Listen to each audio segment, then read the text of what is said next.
second episode of Beauty Consensus. Wow! Yay! Second or third episode. Yes. Diba dati pinag-usapan natin about makeup. Ngayon naman, our favorite topic for sure, naabangan nito, skincare. No? Wow! Alam niyo po, ang Beauty Consensus, no, just to educate all of you, is actually a gathering of beauty experts, beauty enthusiasts, wherein we talk about trends, no? Our expert advice. We give our expert advice on certain trends, topics, and of course, mga industry issues, no? And itong mga experts na to ay ang tinatawag nating beauty conscious. Wow! So, May, sino ba ang ating mga beauty conscious? Of course, welcome, May Bautista. Oh, yes, I'm back. I'm back. Ito yung I'm back. intro. I'm back. I'm back. Ha! Dapat ganun dapat pala. Kakaiba. Next, ano po yung mga magiging guest natin? Nakatalikod din kami. Performance. Yeah. Makakatalikod din kami. Tapos gagano. Sabay-sabay tayo. Okay, ano yung mga intro na pasabog? Okay. Pasabog. Guy, hello po. Guy talaga. Isa lang ba ito? Okay, mga beauty conscious, yan. At kayo din po ay pwede namin pong tawagin beauty conscious, ha? Di ba po? Kaya ipauso na po natin yan at ipa-trending. And now, guys, ako talagang we are happy because we are on our episode 3. Galing, parang na kami nasa season 3! Yes!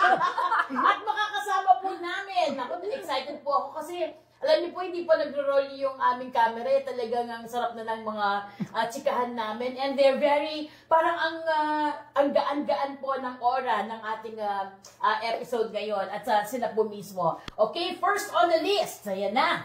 Wow. Ito pong tatawagin ko talaga akala ko po si Cristina Gonzalez but no, mga beauty conscious because Doc Maria Cristina A. Puyan is here with us. She is a medical director of Asian Stem Cell Institute at saka procedural head of Rizal Medical Center. At siya din po ay president of ISDS, Instructional Society of Dermatologic and Aesthetic Surgery. Wow! Grabe, bigatin! Parang highfalutin at parang hindi mo na mabigkas ang mga credentials po ninyo.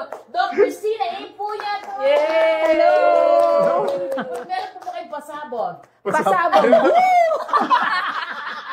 Pasabog talaga. Opo, bago po tayo sumabog, at isa pa pong nakatalagang, ewan ko, parang ito, radio broadcast, journalist, parang may papalit na po ata sa ating mga magagaling na ano po dito, radio announcer. Po, walang iba, Dr. Romel Caballes. Tama po. Siya po ay aesthetic and liposurgeon. Naku, parang, excuse me po. Liposurgeon. Opo, aesthetic and liposurgeon, practicing more than 20 years. Grabe, hindi po tayo pinapanganak. Booking! Booking! Hindi pa pinapanganak yung viewers. Opo, for 20 years, guys, The Body Clinic po sa Ortigas, yung clinic po ni Doc. So, president din po siya ng Philippine Academy of Dermatological Surgery Foundation, Inc., or PADSFI, or PADSFI. Dr. Romel Caballes! Yay! Oh, diba? Parang nanalo. Tapos naging Miss Universe. Grabe naman. Isa lang po pasabog para... Pasabog? Ano bang pasabog? Isang pasabog po doon. Grabe naman kayo. Sabi mo pasabog eh. Akala ko ibang pasabog ang ginawa niya. Just kidding. Okay. And now, dami po natin pag-uusapan na at lahat ay mukhang talagang interesting. Kaya guys, tutok lamang po kayo.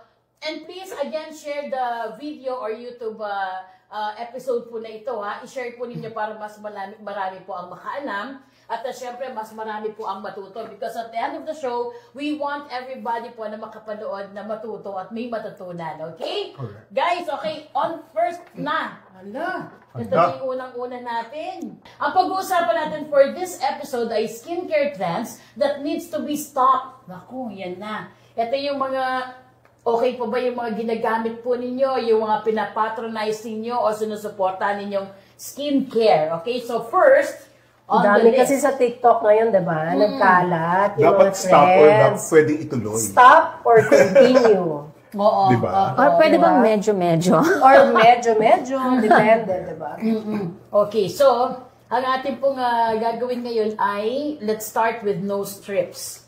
Naku, ito yung kulay itim. Actually, sa TikTok, nagtitrend din po yan, yung pinaprank nila. Halimbawa, may naglagay, tapos, yung pagpinil of Parang yung, mask, yun ba yun? sobrang pulang-pula na. So, nagtitrend po ngayon yan. So, mga doc, very satisfying naman po talaga yung pag tinanggal mong ganun, di ba? Tapos may sumasama. Kaya madami po ang gusto talagang mag-try. So, Doc Jean, ano naman po ang say niyo po dito? Dito sa nose strips. Yes. Actually, una-una yung nose strips na yan, ginagamit yan talaga to remove blackheads, diba? And some nose strips actually, sinasabi nila may halong mga chemicals like salicylic, no? So it doesn't only remove the blackheads but also parang sinasabi nila therapeutic, diba?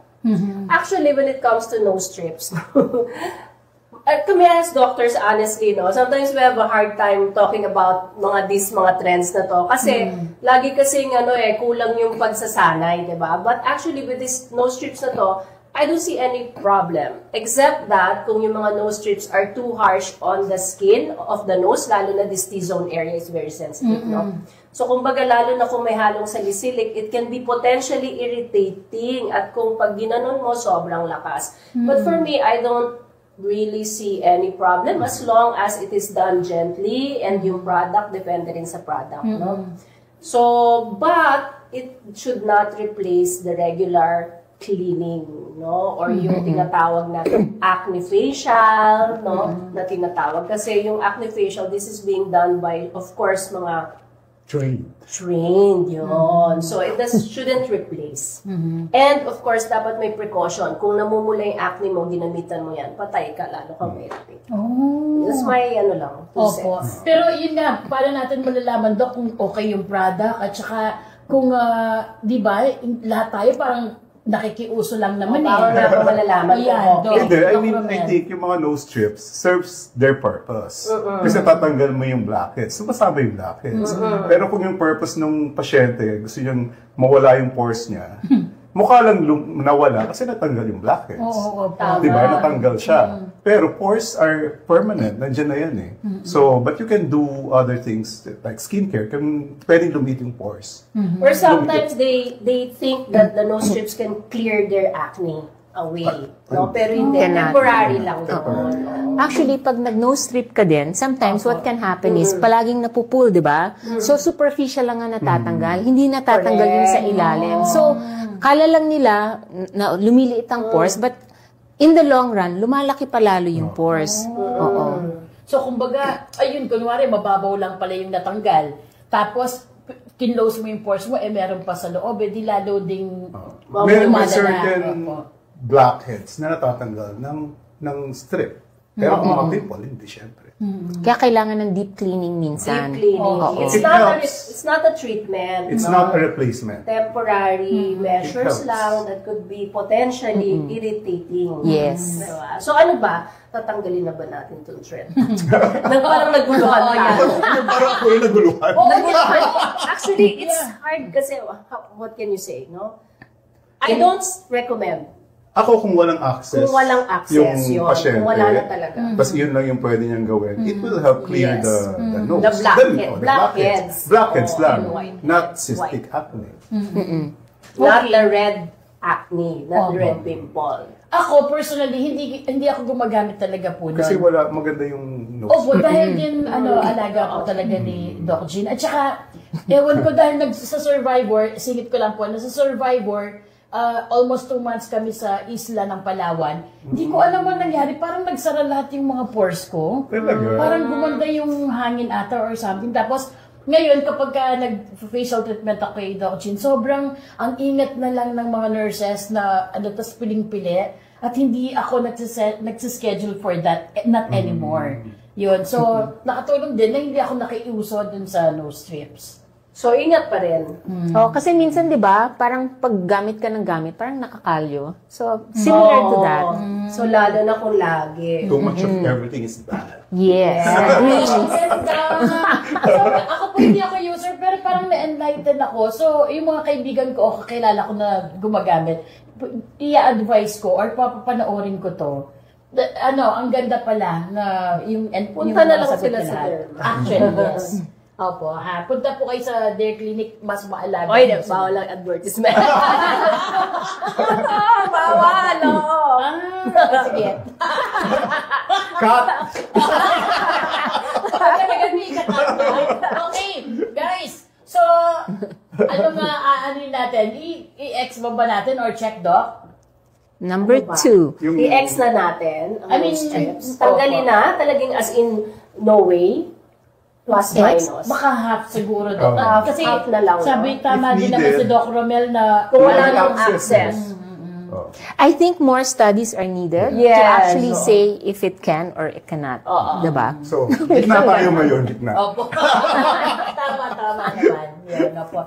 So, mag-check ba tayo or ano? Hindi na. Sige. So, collagen. Sige. Okay, next segment po natin ay collagen creams. Okay, so ang next trend, collagen creams naman, pag sinabi mong collagen, biglang parang magic potion daw. So, totoo po ba ito mga doc? Yung, Sa mga creams. opo. Collagen cream sinasabi, di ba? Opo, parang cream dito. Yung ilalagay mo sa skin. Collagen, ang molecule ng collagen talaga are big.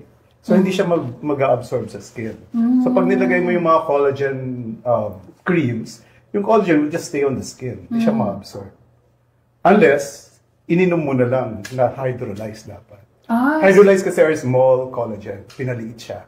Na-absorb siya sa bloodstream. So, instead of putting it on your skin, inumin mo na lang. Okay. Agree?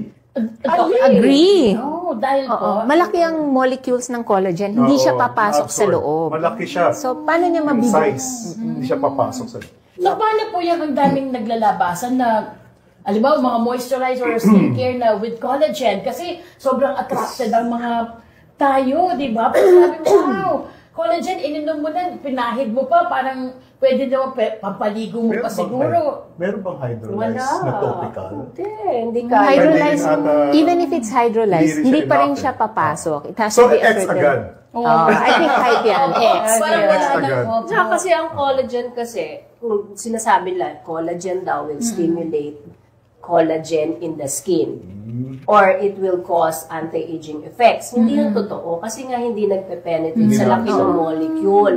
Ngayon sasabihin lang, hindi Doc, nung gumamit ako ng collagen cream, nag-improve ako Maybe the moisturizing Yun, effect. yung Oh, kasi moisture baka cream. nakamix yun dun sa moisturizer. Yes. Nilagyan lang ng sinabi, with collagen. Pero actually, hindi yun yung nag-work.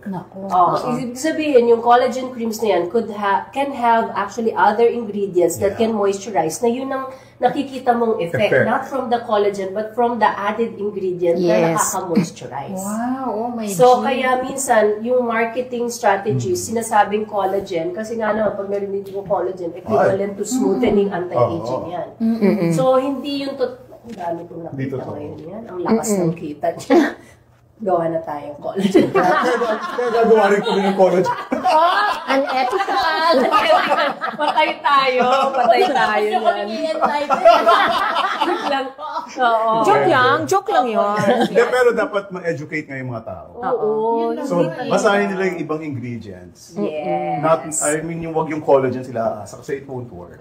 Oh, tsaka kasi if you want collagen stimulation, merong mga machines na nakakapag-stimulate Yun, ng collagen. perfect. Oo. Meron din injectables na nag-increase ng Perfect. collagen formation. Ito, backed up by studies. Oo. Scientific. Ano to mga treatments na to, Doc Cree? Baka pwede mong i-share. Well, one, we have the biostimulatory fillers. So, yun, nag-i-induce siya ng fibroblast, nagiging active ang fibroblast, nagre-release yun ng mga substances para gumawa ng collagen and elastin. Collagen types 1 and 3. So, specifically dito po. Yes. Sa mismo. Tsaka meron din mga machines na Mga lasers. that helps collagen synthesis. Fractional lasers, kung ano-ano. O yun, sigurado, babata ang mukha Fractional mo. radio frequency, microneedling, no? So, Tsaka yung oral collagen. Opo. Ako, I still oral believe in collagen, yes. Basta hydrolyzed. That's FDA.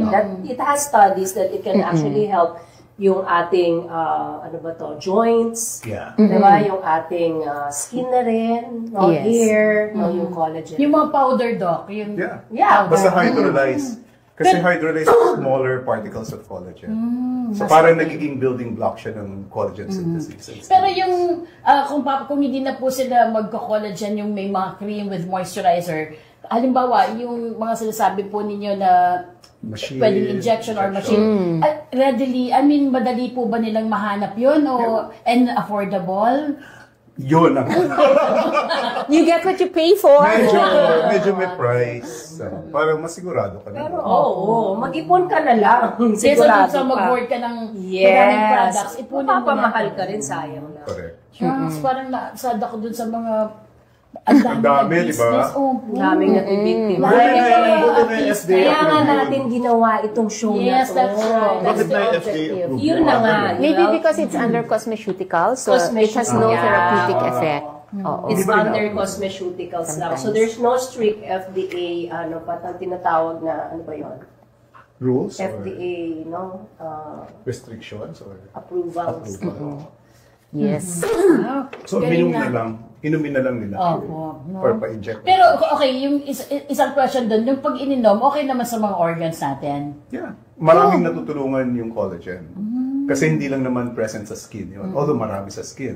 Meron sa mga cartilages, sa blood vessels, sa mata. So, lahat nag-i-improve. Okay. Grabe. Ang sarap ng But of usapan. course, depende rin yan sa brand, ha? Oh. Yes, kasi Kasi, may... mga ibang collagen may halo pang asukal. Oo. Kung Patal magpo-collagen DS kayo, mas flavor. maganda yung i-partner sa vitamin C, proline, yan. Mas may enhance ang effect enhance ng yung absorption. collagen. Grabe, may iba pa po. Kailangan sure ka din po sa iti-take mo na collagen, ano? Yes. Wow, okay. Yes. So, in short po, kailangan din maging maingat. Okay. So, third segment po. Ito naman ay, let's talk about stretch mark and cellulite creams. Naku, yan na. Nauso din po yan yung mga magical cream na para sa mga stretch marks. Paano po ba yun, Doc? Di ba po, madaming ganun. Minsan may buy one, take one pa. Di ba yung mga cream? Yes. Nakakaalis po talaga yun. Ay, sige po, si Doc Christina. So actually, ang stretch mark, it's a form of scar. Okay? Pag masyadong mabilis lumaki o masyadong mabilis nag-shrink, sometimes pumuputok ang collagen. So, pag nangyari yun, nasisira ang collagen, and then when it heals, makikita mo na yung stretch marks doon. Oh, yun. So, it's usually due to rapid weight loss o kaya rapid weight gain. Doon sa mga yung mga puberty, yung increased weight gain minsan, yung mga bodybuilders na biglang lumalaki ang muscle, Opo. yun. O yung mga nabubuntis, yan, prone yan doon sa mga stretch marks. Tsaka hereditary din. O sometimes, hereditary rin siya. O Saka- effective ba yung stretch marks cream daw? Cream? May nakita na ba kayong Ako nga, hanggang ngayon, meron pa rin stretch mark. Pero anong ilagay ko na cream dyan Pero eh? nag-try po kayong gumamit ng mga ganun, mga creams. O minsan, nauuto ka, diba? Kasi minsan, may mga Aloe vera, tao na- vitamin May C. mga pasyente na they swear to ano yung mga, kunyari, Clarins, di ba, mga mahal na cream. Tapos naglagay daw sila ng buntis. Hindi sila nagkaroon ng stretch marks. Pero kasi, it's not because dun sa ginamit nila. Kasi hindi rin sila genetically predisposed magka-stretch marks. So, swerte mo, di ba? Correct. Pero kung prone ka or may yung parents mo meron, magkakaroon ka rin. Pero may tao po talaga na hindi prone sa Yeah. stretch marks. Kahit na tumaba siya, biglang drastic yung pagtaba, paglaki. Or siguro nakakatulong kasi payat. na-hydrate yung skin. Nakaka-moisturize. So, yung pag-stretch niya, medyo naalalayan. Kahit mag-stretch, hindi masyadong napuputol. May mga stretch marks cream kasi na may halo yung mga parang moisturizing, Yeah. mga vitamin Usually, E. oh. Retinol. Kasi diba, may mga centella, asiatica, which is parang pampakalma yun ng redness, anti-inflammatory. Di ba kasi yung stretch marks pag early red? Okay. So, kumbaga, natutulungan niya mag-heal and then ma-moisturize yung stretch marks. May iba naman, may halong retinol. Hydroquinone. Kaya nagkakaroon ng irritation. Yes. Pero yung ibang retinol, could be na pwedeng bumabaw, pero hindi niya totally mapapababaw kasi sobrang lalim na Scars yun, stretch marks eh. Stretch marks is even Considered as deeper scar. than acne scars. Yeah. So it goes talaga really deep na pwede niyang mapababaw ng konti. Yun nga lang, Rommel, when we treat stretch marks, we also give this mga stretch marks cream, but not relying on them na yun talaga yung magpapahil. Oo. We rely on mga lasers. Yeah, hindi siya soul treatment. Adjunct. Yeah. Pwede siya i-combine sa Oo. ibang modalities. Like, for example, meron yung nagsasubsize ka, Yes. meron yung iba, laser na inaano siya. Or Oo. nag-inject ka rin. Oo, Diba, sometimes na injection biostimulators. also. Kino-combine, no? So, kumbaga yung pamahid na yun will just help moisturize and help heal the stretch marks after a procedure. No? Pero we don't rely on it as a sole treatment for stretch marks. Kasi hindi talaga siya At saka, nakakita na ba kayo ng effective. na nawala yung stretch marks? Sige nga, pag Hindi. meron nun. Kahit i-treat mo siya, you won't heal it completely. Nababalik siya Mahirap. sa dati kasi it's considered as a scar. So, ang scar, hindi yan nawawala, permanent yun. Although Na-improve lang. retinol can actually help smoothen the Baba. scar. It's just Oo. that when you put it on the stretch marks, mababa lang usually percentage ang hinahalo kasi ang retinol is potentially irritating. Pag nilagay mo na yan sa katawan na laging natatamaan ng damit, kung ano-ano, di mangingitim lang yung stretch marks na magkaka-complication. Kaya usually yung hinahalo na retinol dun sa mga products na yun, mababa ang percentage. So halos wala ring effect. No? Okay po. So talagang treatment pa rin. It's an adjunct lang. Kagaya yung sinabi ni Doc Lee. To a Doon particular- papasok yung collagen mo. Injection of the Yeah. collagen underneath. Pwede din yun. yun. Procedure, tas take ka ng collagen, para mas maganda yung healing. Or inject the collagen Inject the mismo sa collagen. ilalim ng stretch So, di ba, mark. ang dami nilang sinasayang ng mga pera. Diba? That's right po, opo. Pero kasama din yung cellulite doon. Yung sa stretch mark. Cellulite. Kapag Cellulite, yun, iba pwede naman mong isubsize yun. Kasi ang cellulite naman, parang napapasukan na ng taba yung connective tissue mo. harden, matigas Oo. na fat. Kaya minsan, meron yung mga creams na merong caffeine, plus nagsusmoothen siya kasi nadidehydrate. So, magmukhang pantay. Pero hindi siya for every treatment. Kailangan araw-araw mo siguro ina-apply yun. Massage will help, pero continuously. So mga doc, ano po yung ano nyo about stretch marks and cellulite creams? Ligwak or ano? Stop na or give up o ano, tiyagain? And Parang kung as a sole treatment for stretch marks, hindi dapat. siya. Pero as an adjunct to the treatments that you are gonna do, it could potentially help in terms of redness, moisturizing, and a little bit of collagen stimulation. Pero kulang, hindi siya enough, no? And kagaya nga nung sinabi yung sa yung yung mga slimming creams, no? So what can you say about that, Romel, Doc Lee? No? Yun Yung mga nga. slimming creams. Hindi, no? parang mga Temporary caffeine lang yun. Oo. Para, Temporary lang. parang, It can just improve the circulation on the area, but not enough to really slim you. or katulad din po ba ng ano yun, mababaw lang na part? Hindi Ang rin- kaya? kasi iba naman ang enough function ng, yung cellulite kasi, yun nga, meron kang septated, May mga scar tissues yan. Hardened fat siya Oo. na matigas, tapos napupul yung skin, kaya hindi pantay pa. So, minsan, kailangan tanggalin mo yung fibrosepta. O yun, di ba, sa lipo mo. Tatanggalin. Yung lipo, can bumabalot improve sa it. taba. Kasi sisirain mo yung matigas na fat. Yun. Pero pag cream talagang Tsaka magpapayat Eh kung yung lipo hindi rin 100% cream pa. Correct, nasa loob ka na eh. Baka mamaya, galon-galon na. Yun na nga po, Hindi ka pero- talaga papayat. Pero sa madami slimming pong mga, cream. na talagang nagdidepende sa mga cream. In a way, nakakatulong din kasi you're improving the tightness of the skin. Tightness nakaka-improve. Pero hindi siya totally nawawala. Or nadi-dehydrate, kagaya na sinabi ni Cree. Pwedeng water loss lang, diba? Tapos yung iba't iba, binabalot pa siya.